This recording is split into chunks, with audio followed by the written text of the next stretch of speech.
Hello my dear students, कैसे हो आप सब। आशा करता हूं कि आप लोग ठीक ही होंगे। मैंने कल एक वीडियो बनाया था अपोलियम थ्योरम पे। एक्चुअली अपोलियम थ्योरम नहीं बोला जाता है, अपोलोनियस थ्योरम बोला जाता है। ठीक है, खैर वो ज्यादा आपको डिस्टर्ब नहीं करेगा। तो वो अपोलोनियस थ्योरम के बारे में मैंने आपको कल बताया था।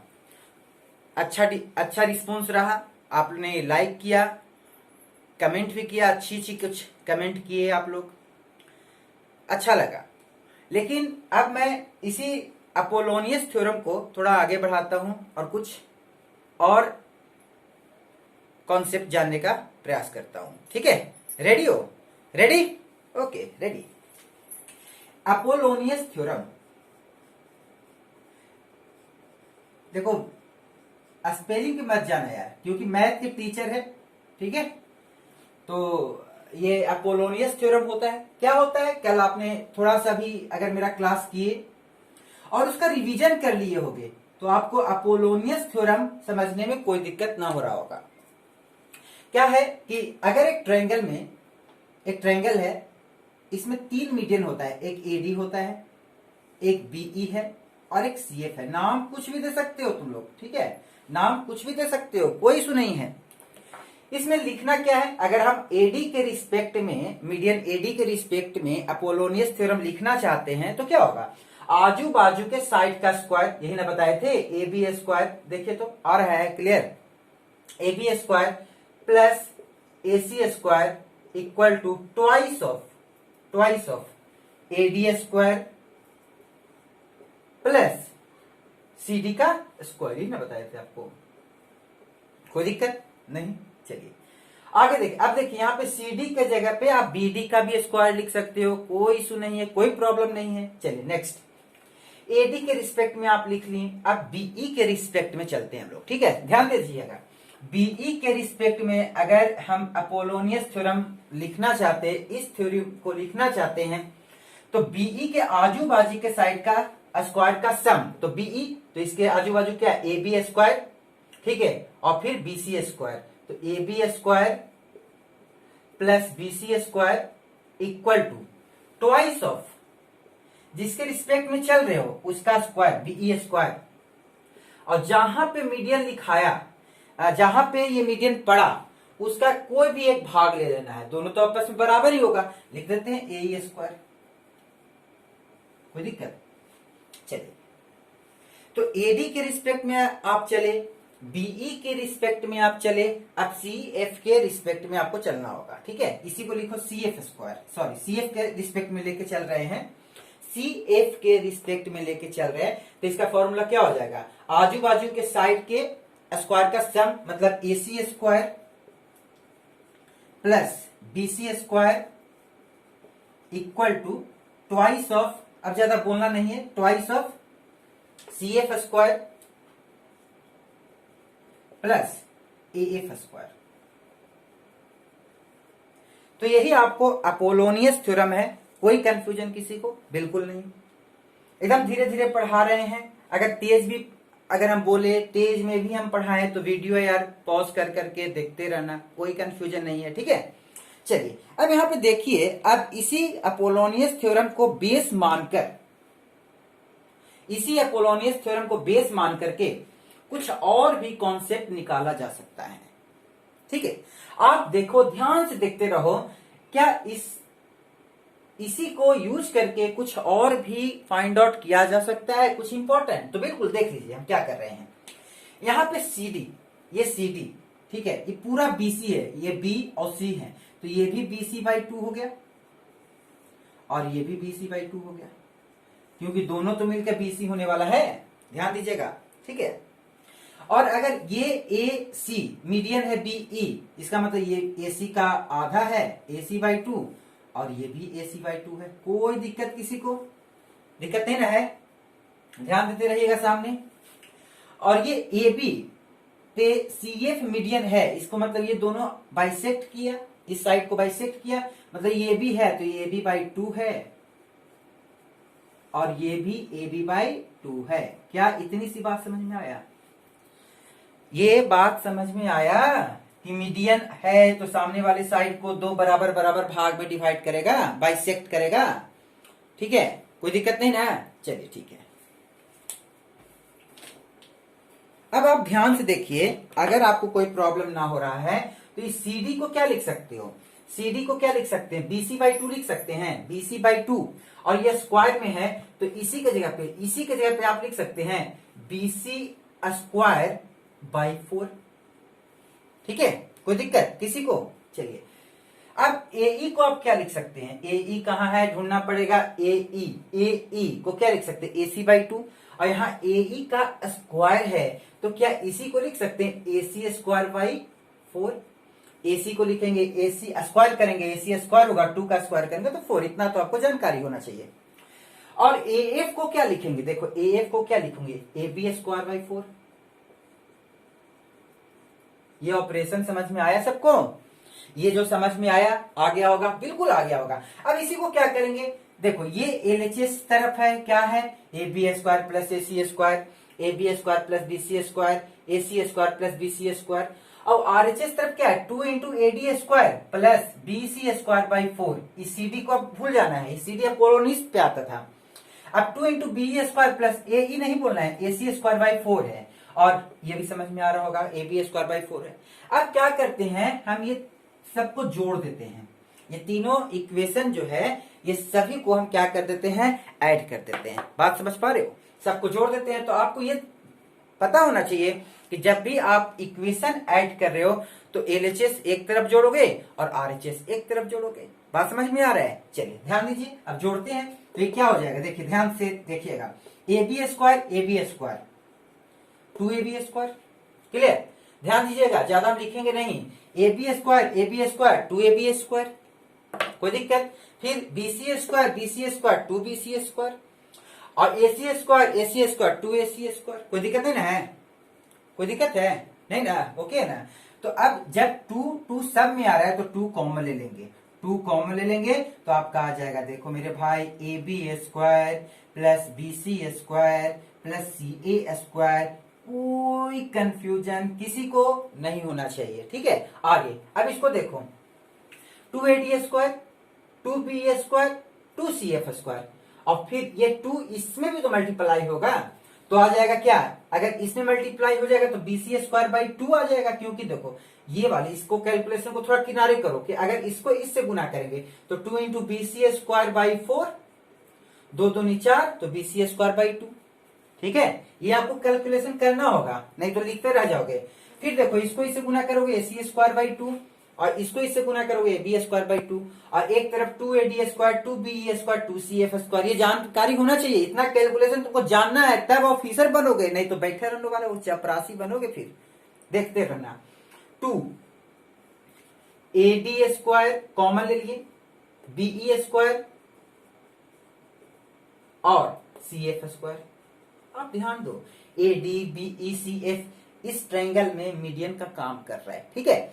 और इसमें आइए थोड़ा सा, BC²/2 हो जाएगा, AC²/2 हो जाएगा और AB²/2 हो जाएगा। इतना सा बात क्लियर आ रहा है, बोर्ड पे दिख रहा है सबको, बच्चों को दिख रहा है। चलिए देखिए, अब यहाँ पे देखो 2 इंटू AB² सब में मल्टीप्लाई आ जाएगा, 2 सब में आ जाएगा, 2AB², 2BC², 2CA²।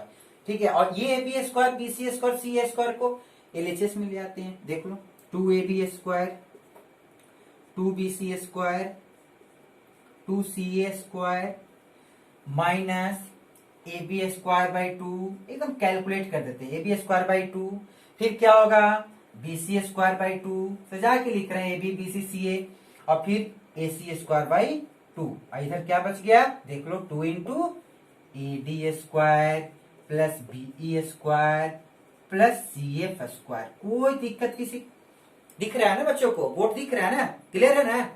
चलिए ठीक है, अब इसको कैलकुलेट करो तो देखो तो मन में कैलकुलेट कर देंगे पूरा। ये नहीं कि अब 9वां 10वां के बच्चा जैसे इसको पूरा लिखेंगे तो मास्टर साहब 4 को नंबर देंगे, 4 नंबर के लिए बच्चा 2 लाइन के क्वेश्चन को 6 लाइन में बना देता है। हम लोगों को एक नंबर चाहिए, 6 लाइन का क्वेश्चन को आधा लाइन में बनाएंगे, ठीक है। सोचेंगे हम लोग, देखो इसको कैलकुलेट करना है तो देखो 2 एलसीएम लोगे, ये क्या हो जाएगा, 2 दूनी 4 AB square, 4 BC square, 4 CA square minus AB square minus BC square minus CA square divided by 2। ये सोच रहे हो ना, ये आ रहा है ना, देखो 2 दूनी 4 AB स्क्वायर में से 1 AB स्क्वायर घटेगा, क्या बच जाएगा 3 AB स्क्वायर। 2 दूनी 4 BC स्क्वायर में से 1 BC स्क्वायर हट जाएगा, क्या बच जाएगा 3 BC स्क्वायर। और 2 दूनी 4 CA स्क्वायर में से 1 AC स्क्वायर या CA स्क्वायर घट जाएगा तो क्या बच जाएगा 3 AC स्क्वायर। ठीक है, इतना समझ में आ रहा है, मतलब बच रहा है ऊपर क्या, इसको कैलकुलेट करोगे तो क्या बच रहा है 3 AB square plus 3 BC square plus 3 CA square. अरे समझ में आ रहा है, क्या बच रहा है 3 AB square plus 3 BC square plus 3 CA square. और इसको और समझदारी से हम लोग लिखेंगे 3 कॉमन आ जाएगा AB square plus BC square plus CA square. ठीक है, अब इसको थोड़ा समझदारी से, नीचे में 2 था और 2 इधर गुना कर देंगे सीधे आके, 2 दूनी 4, क्या आ गया AD square plus BE square plus CF square आ गया। ये रिलेशन आ गया, रिलेशन किसमें, किसके किसके बीच में आ गया, ट्रायंगल के साइड का और उसके मीडियन के बीच में रिलेशन आ गया।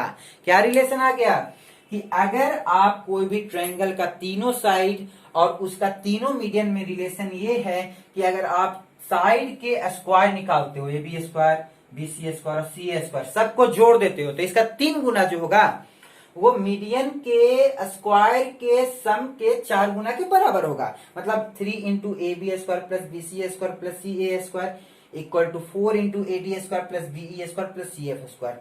ये कॉन्सेप्ट आपको याद रखना है, ये बहुत इंपॉर्टेंट कॉन्सेप्ट है।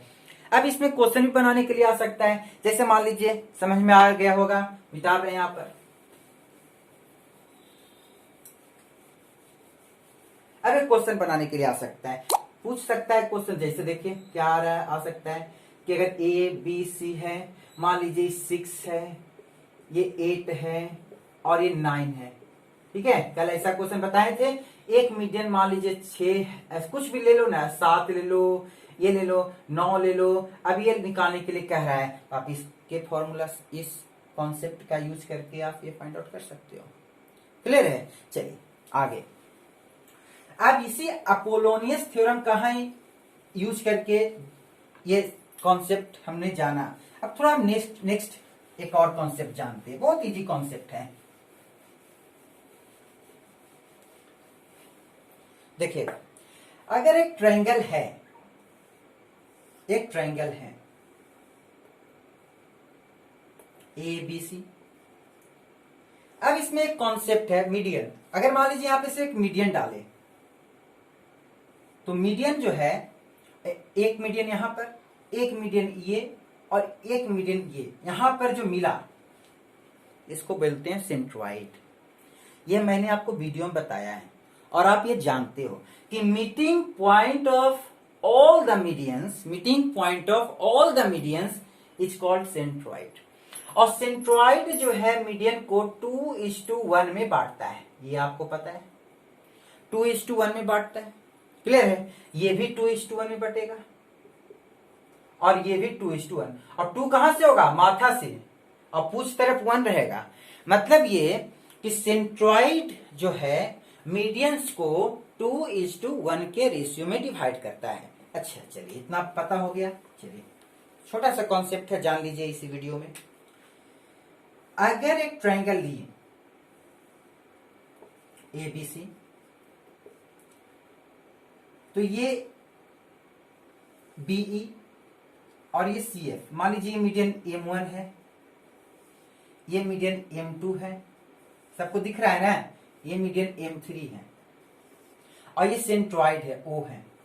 अब एक बात बताइए, क्या ये जो बना रहे हैं, थोड़ा देखिए, ये वाली, इसका लेंथ 2/3 M1 होगा कि नहीं, सिर्फ इसका लेंथ। फिर अगर ये M1 है तो अब ये M3 के रिस्पेक्ट में देख लो, 2/3 M3 होगा कि नहीं इसके रिस्पेक्ट में, और इसके रिस्पेक्ट में देख लो ये 2/3 M2 होगा कि नहीं होगा, होगा। कैसे होगा देख लो, एकदम ध्यान से देखना, ये सब चीज एकदम मन लगा करके पढ़ने वाली बात है। एक बार भी अगर दिमाग का कंसंट्रेशन हटा तो ये ज्योमेट्री है मेरे भाई, हट जाएगा। ठीक है, ध्यान दीजिएगा। अगर हम कहें कि ये सेंट्रॉइड है तो ये 2:1 में डिवाइड होता है, इसका मतलब ये अपने आप में पूरा 3 है, अपने आप में पूरा 3 है। और इसमें इसका नाम रखे m1, तो 3 जो है m1 के बराबर है, मतलब 1 का वैल्यू क्या हो जाएगा m1/3। अब हमको निकालना है किसका वैल्यू, 2 का, तो 2 का वैल्यू क्या हो जाएगा 2m1/3, कोई ना लिखे हैं 2m1/3। वैसे ही ये आ गया 2/3 m2 और 2/3 m3। चलिए ध्यान दीजिएगा। अब देखो मेरा वीडियो अगर आप पीछे देख रहे हो तो ठीक है। अब पहला ही वीडियो में मैं बताया था, देखो एकदम ध्यान दो, हर एक किसी चीज को जानने के लिए पहले का कॉन्सेप्ट जानना आपको जरूरी होगा। ध्यान दीजिए, हमने बताया था कि कोई ट्रायंगल कब है, तो इसका 2 कॉन्सेप्ट हमने बताया था आपको कि sum of the side is always greater than third side, मतलब 2 भुजाओं का जो सम है तीसरा से हमेशा बड़ा होना चाहिए तभी ट्रायंगल होगा, या difference of the 2 sides of A triangle is always less than third side, ये बताए थे। ठीक है, अगर इसमें ये कॉन्सेप्ट लगा रहे हैं, अगर इसमें ये कॉन्सेप्ट है तो हमारे पास 3 ट्रायंगल है। ज्योमेट्री में क्या है, फिगर को काउंट करो, फिगर से ही बनेगा तुमको। इसमें हमको 4 ट्रायंगल दिख रहा है, एक तो बड़ा वाला, फिर एक ये और बहुत सारा ट्रायंगल आप फाइंड आउट कर सकते हो अपने दिमाग प्रेजेंस ऑफ माइंड लगा करके। तो अगर हमको ये ट्रायंगल दिख रहा है AOB, तो इसमें भी 2 side greater than third side, मतलब हम लिख सकते हैं कि 2/3 m1 by 2/3 m3 is greater than, क्या हो जाएगा AB। ये बात समझ पा रहे हो, कोई दिक्कत। फिर देखो यार क्या है, फिर अगर आप BOC में चलते हो तो ये दोनों साइड